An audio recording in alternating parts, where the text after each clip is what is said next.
Selon vous, quelle est la meilleure saison pour aller en vacances là où vous vous situez actuellement? Ici en Chine, il est dit que automne est la meilleure saison pour visiter Pékin, la capitale de la Chine. Une fois que vous aurez trouvé votre réponse à cette question, une autre chose est de l'implémenter dans une conversation en mandarin ou du moins en chinois. C'est le but de la vidéo d'aujourd'hui.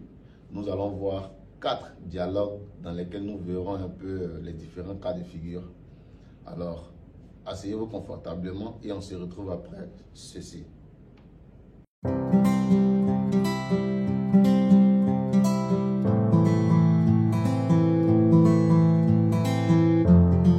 le premier dialogue, on lit ensemble.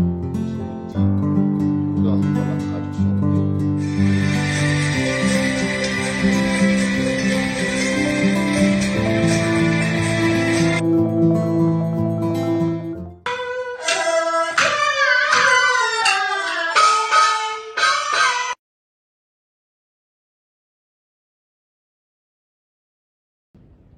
Salut, moi c'est Zeus, votre formateur mandarin. Sur cette page, je vous apprends le mandarin afin de vous amener à parler cette langue fluemment. C'est aussi simple à apprendre. Il suffit de regarder les vidéos fréquemment, ok? Alors, si vous êtes nouveau sur la chaîne, songez à vous y abonner. Ça ne prend que quelques secondes. Sur ce, on commence avec notre premier dialogue. Alors, voici le premier dialogue derrière moi. C'est sous forme de...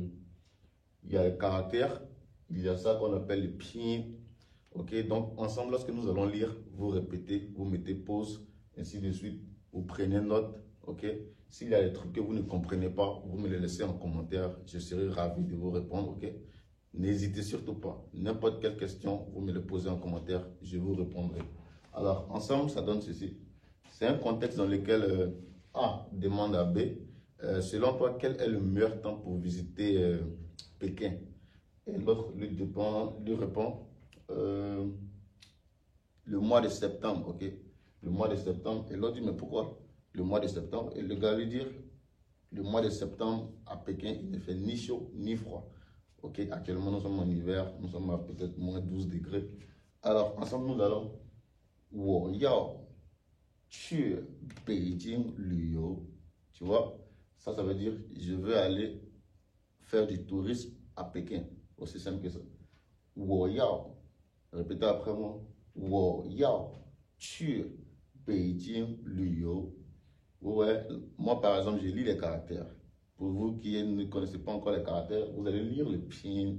Et si vous ne connaissez pas le pinyin, j'ai déjà fait des vidéos au début de ma chaîne où nous avons les initiaux, les finaux et les tons. Donc vous pouvez aller faire une remise à niveau rapidement. Vous pouvez nous suivre et comme ça vous ne serez pas perdu. On reprend. 我要去北京旅游. OK? 你觉得什么时候去最好 ？OK？ 我要去北京旅游，你觉得什么时候去最好 ？OK？ 最好 meilleur, ça veut dire meilleur. Donc, je veux aller faire du tourisme à Pékin. À quel moment est plus favorable, ou du moins à quel moment est plus favorable pour aller faire ce que je veux? Par exemple, aller, dans le contexte, aller faire du tourisme à Pékin. B lui répond 9 月. Si vous avez vu la vidéo sur le temps, 9 月, ça veut dire le 9e mois. 9e mois qui veut dire quoi? Septembre automatiquement. Donc septembre en mandarin c'est 9 月. 9月去北京最好. Vous voyez? Alors le mois de septembre, quand tu vas aller là-bas, c'est le meilleur. Ok? Et le gars dit, mais intrigué, pourquoi? Pourquoi en mandarin on dit 为什么? Vous voyez, 为什么? Pourquoi? 为什么? Et le gars dit, 9月去北京天气不冷不热. Ok? 9月, le mois de septembre, 去北京, aller à Pékin. 天气, c'est le weather, la température. Ok? 天气不冷不热, il ne fait ni chaud ni froid. On est d'accord que ça donne envie de partir le mois de septembre, n'est-ce pas? Donc, une dernière fois, et on passe au deuxième dialogue. 我要去北京旅游，你觉得什么时候去最好 ？OK， le gars dit 9月去北京最好 ，OK， 最好。为什么 ？Pourquoi？ 9月去北京，天气不冷不热。D'accord? Ici, il y a des informations. Lorsque vous voulez appliquer au quotidien, vous pouvez changer. Par exemple, si vous êtes par exemple en France ou en Côte d'Ivoire, par exemple, mon ami chinois me demande, il va aller dans mon pays visiter. Il me demande, moi je vais lui répondre que en Côte d'Ivoire actuellement ça va. Par exemple, le temps de fête. Donc, Chiaï, en mois de décembre par exemple. Actuellement, il y a la fête. Boum, boum, boum. Donc, ainsi de suite. Vous voyez un peu le contexte. On passe au deuxième dialogue. Alors, le deuxième dialogue, court et simple, facile à maîtriser. Voici comment ça donne. Alors, le gars lui demande, est-ce que tu aimes le sport? Par exemple, entre amis, est-ce que tu aimes le sport? Le gars lui dit, j'aime jouer au football, comme moi. Je ne connais pas. Dis-moi en commentaire le sport que tu aimes et je te traduirai la phrase en chinois. Ou bien tu traduis la phrase en chinois et tu me dis en commentaire ton sport préféré. Alors, le gars lui dit, ok, comme tu aimes jouer au football, le soir, nous allons aller jouer au football ensemble. Et le gars dit, ok, il n'y a pas de problème. En mandarin, ça donne ceci. Ni si huan shenmen yundong. Quel sport est-ce que tu aimes? Tu aimes quel sport? Ok? Ni si huan shenmen yundong. Ok? Si huan, ça veut dire aimer, apprécier, tout ce gros lot. Shenmen, ça veut dire quel yundong? Ça veut dire sport. Ok? Ni si huan shenmen yundong. Je te pose la question, réponds-moi en commentaire. Notre interlocuteur ici, je suppose que c'est moi. Wo si huan ti zu qiu. Ti zu qiu. Wo si huan, encore, j'aime. Ti, c'est jouer. Zu qiu, c'est le football, ok? Ti zu qiu, c'est jouer au football. Vous voyez un peu? Ti, c'est jouer football. Zu qiu. Ti zu qiu, jouer au football. Alors, women xiao, nous, ce soir, ichi, ensemble. Tu allais, jouer au football. Donc ça donne quoi? Women xiao ichi tu ti zu ba. Ba, c'est un particule, genre une exclamation. Ok? Alors, le soir, nous allons aller jouer au football là. Et le gars dit hawa. Ha, ça dit ok. Mais quand tu mets A, c'est ok. Vous voyez un peu? Avec ajouter ce feeling là, ce sentiment à la phrase. Ok, ça dit je suis partant. Donc, ni si huan shenmen yundong. Ensemble. Wo si huan ti zu qiu. Women xiawu iqi tu ti zu qiu ba. Ok? Hawa. Ok, vous suivez? Ni si huan shenmen yundong. 我喜欢踢足球，我们下午一起去踢足球吧。好，好啊。OK。Alors, pause, réviser, petit à petit, petit à petit. 踢足球, si quelqu'un joue le basket, 我喜欢打篮球。Si quelqu'un aime le kung fu, 我喜欢打武术。OK。Ainsi de suite, ainsi de suite. On passe au troisième dialogue. Alors, le troisième dialogue. Alors les gars disent, n'est-ce pas que demande doit acheter les chaises? On dirait que c'est durant un coup de fil, ok? Donc A et B, un coup de fil.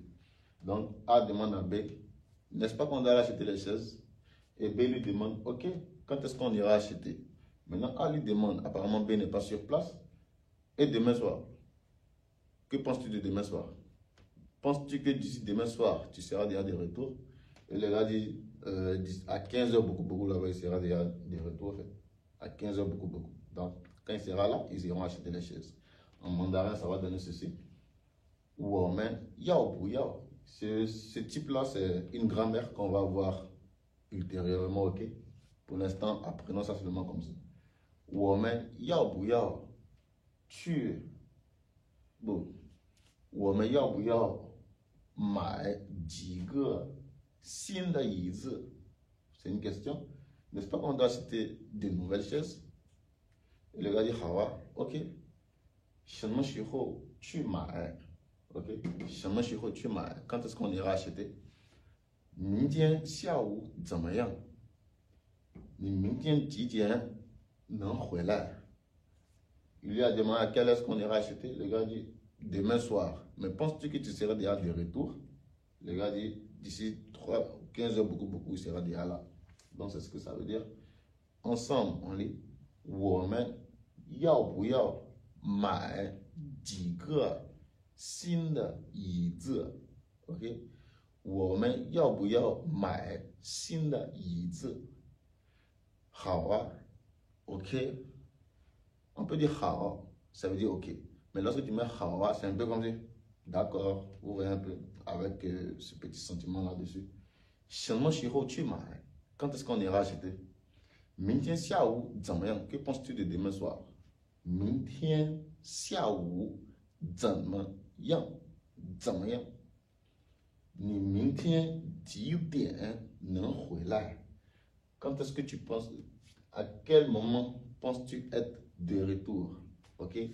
你明天几点能回来 À quelle heure est-ce que tu pourras revenir?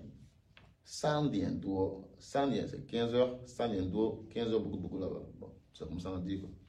15 heures beaucoup. Ok? 我们要不要买几个新的椅子？几个 ça veut dire beaucoup. 新的 ça veut dire nouveau. 椅子 ça veut dire les chaises. Ok? Donc à la place de chaises, vous pouvez mettre n'importe quel article vous voulez. Donc 我们要不要买几个新的椅子？对吧？你好啊 ，OK。什么时候去买 ？Quand est-ce qu'on ira acheter？ 明天下午怎么样？明天几点能回来 À quelle heure est-ce que tu penses être de retour? Les gars disent 3点多，3点。Oh, j'ai oublié. 3点多 OK 3点多 c'est tout. On passe au quatrième dialogue. Alors, notre quatrième et dernier dialogue. Deux filles, camarades, une arrive dans la maison de l'autre et l'autre dit à l'autre, l'invité dit à sa camarade, ah, sous la table, il y a un chat. Et sa camarade dit, ah, c'est mon chat, le chat m'appartient. Elle s'appelle, ou du moins le chat s'appelle Hua. Ok, ici ils aiment donner des noms bizarres, ils trouvent ça mignon, ouais. Donc, 我觉得她很漂亮。她多大 OK? Oh, il a commencé, excusez. Donc, sous la table, il y a un chat. Et l'autre dit, ah, c'est mon chat. Le chat s'appelle Hua. Et l'autre dit, je pense qu'il est très mignon, très joli. Et l'autre, elle demande encore à sa camarade, genre, il a quel âge? Je ne sais pas si ça se dit à un animal. Il a quel âge? Et l'autre lui dit, ça fait, genre, plus de 6 mois, ok? Plus de 6 mois. Donc, en mandarin, ça va donner ceci. Juozi xiamien. Juozi, ça veut dire la table. Xiamien, ça veut dire en dessous. Donc, Juozi xiamien, yo, il y a mao, yoga mao. Juozi xiamien, yoga mao. Ge, ici, c'est mis pour un classificateur. On a vu la vidéo sur les classificateurs. Si ce n'est pas fait, tu peux aller jeter un coup d'œil rapidement. Ok? Juozi xiamien, yoga mao. Ok? Na xie woda mao. Ça, c'est mon chat. On a vu un peu ça. Ta jiao Hua. 我觉得他很漂亮。Je pense qu'il est très beau. Ou du moins, le chat est très beau. 他多大 Le chat a quel âge? 6个多月 OK? 6个多月 ça veut dire plus de 6 mois. Ça veut dire, vous voyez un peu. Donc, est-ce que ça va? On lit une dernière fois parce qu'il y a eu un peu de brouhaha. 桌子下面有个猫，那是我的猫，它叫花花。我觉得她很漂亮。她多大？C'est une question. 6个多月，plus de 6 mois. Je vais expliquer ça dans la grammaire, ok? Donc, patience. C'est un peu ça. On passe maintenant à la grammaire. Bienvenue à tout le monde pour la grammaire. La grammaire de la leçon que nous venons à peine de voir. On va voir 3 grands points, ok? 3 grands points de grammaire que nous avons vus dans les textes, dans les 4 textes que nous avons étudiés. Alors, premier point de la grammaire, c'est le yao.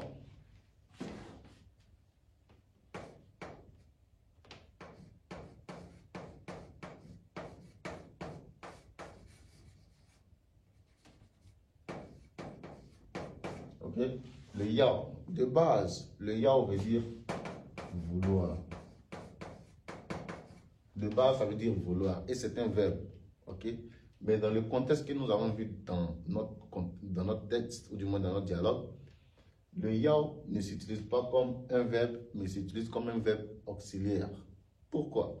Parce que le yao se faisait accompagner, ou du moins se faisait suivre d'un autre verbe. Donc ça veut dire qu'on avait 2 verbes.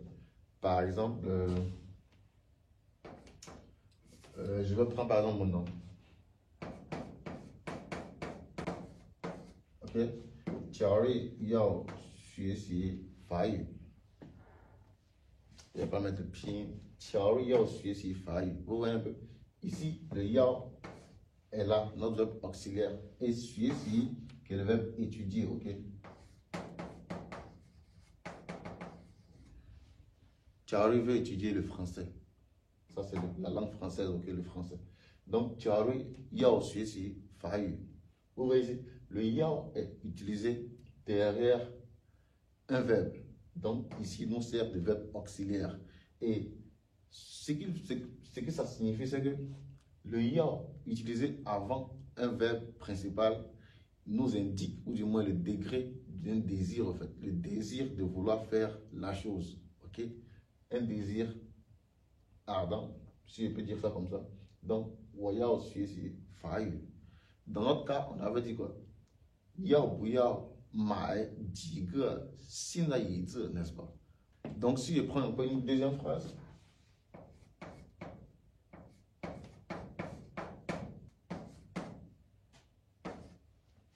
Ok? Une petite phrase. Wo yao qi fan.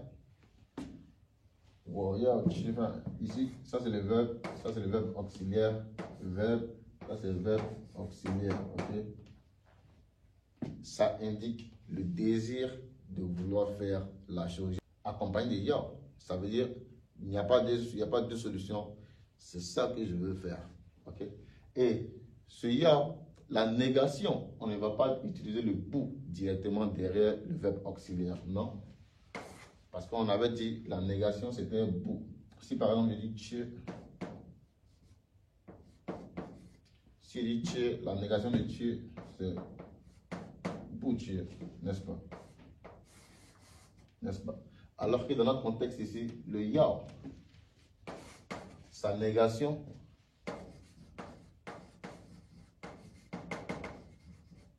la négation de ça, on va utiliser poussière.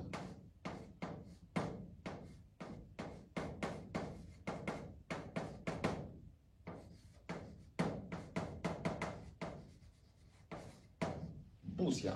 Et c'est qu'on a déjà vu ça. Ça aussi, c'est une autre manière de dire le verbe vouloir, mais j'avais expliqué ça déjà. Donc, la négation de ce verbe auxiliaire-là, on va utiliser poussière. Ok? Poussière. Donc, transformez ça vous-même et essayez de voir un peu en application ce que ça donne. Donc, ici, ça va dire au poussière, chef. Charlie, poussière, ceci failli. Aussi simple, n'est-ce pas? On passe à la deuxième grammaire. Deuxième grammaire que nous allons voir, c'est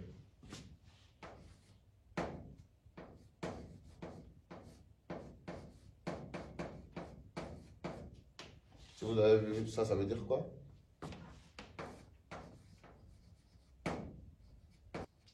Alors, le Zui, ça veut dire simplement être le meilleur ou du moins être le premier parmi les choses du même genre ou sous un même aspect. Ok. Par exemple, dans une classe, on demande par exemple, disons c'est le chinois de qui est meilleur ou du moins qui parle mieux français, qui parle mieux chinois. On va dire, par exemple, Tiaori, da Hanyu, Xie, Zui Hao. Ok. Tiaori que je suis, da Hanyu, le chinois de Tiaori, Xie, Zui Hao. Vous voyez un peu ce que ça veut dire? Ou du moins, parmi les animaux, quel est l'animal qui court le plus vite? Dans ce genre de circonstances, on va utiliser Zui, le meilleur.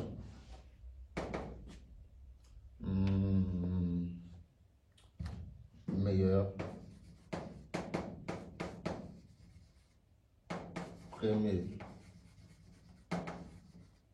Parmi les choses du même genre, il y a bien consiste, j'ai même dit du même genre. On ne va pas prendre un poulet et puis un poisson, on va les comparer, puis on va dire le poisson nage plus vite que le poulet. Non, non, pas ça. Donc, parmi les poissons, qui est le plus temps? Parmi ça, qui est le plus temps? Parmi les humains, parmi ça, qui est le plus temps? Une phrase. Ok. Chaori da Hanyu. C'est最好, ok? Ou bien par exemple, 我最喜欢的饭是 ok?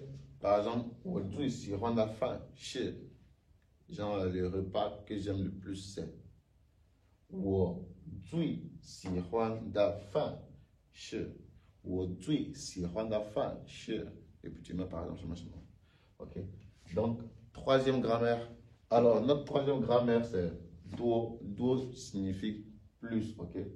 Alors, il y a plusieurs utilités du duo. Par exemple, on avait dit Dida Mao Duo Dao. Là-bas, c'était dans le cas de l'âge, mais on a aussi utilisé duo. Donc, ici, on va avoir encore une autre utilité du duo. Vous voyez, le duo est d'abord suivi d'un nombre. Donc, ici, nous avons un nombre. Point d'interrogation. Nous avons notre duo. Ok, mais il est aussi accompagné d'un classificateur. Le classificateur se mettra ici ou se mettra ici. Ça dépend d'un contexte bien précis que plusieurs personnes font des erreurs là-dessus. Il faut savoir que nous avons l'équilibre qui est 10. Ok, alors lorsque le chiffre est supérieur ou égal à 10, le classificateur se mettra derrière le duo ici. Et lorsque le chiffre est inférieur ou égal à 10, le classificateur se mettra ici. Voici 6 exemples. Ici, nous avons 10, 20 et 80, tous supérieurs ou égaux à 10. Vous avez vu, les classificateurs sont là. Ok? Les classificateurs sont là. Et ça veut dire plus de 10. Par exemple, ici, ok? Plus de 10 mois. Ici, plus de 20 quoi? Ok? Quoi, c'est la monnaie. Ici, pas d'Ogare, vous voyez, plus de 80 personnes. C'est un peu dans ce sens. Alors qu'ici, nous avons 5, 3, 6, tous inférieurs à 10. Donc, nous avons le classificateur qui est là, juste avant le duo. Tout est avant le duo, ici, les gars. Plus de 6 mois, plus de 3 semaines, plus de 3 ans, 5 ans. Vous voyez, tout c'est derrière. Alors, donc là, c'était les 6 exemples que nous avons vus pour notre troisième grammaire. Et nous arrivons à la fin de cette vidéo. Si vous avez appris quelque chose, lâchez-moi un pouce bleu. N'oubliez pas de partager, commenter, de vous abonner et d'activer la cloche de notification pour être averti de la publication de notre prochaine vidéo. Sur ce, peace out.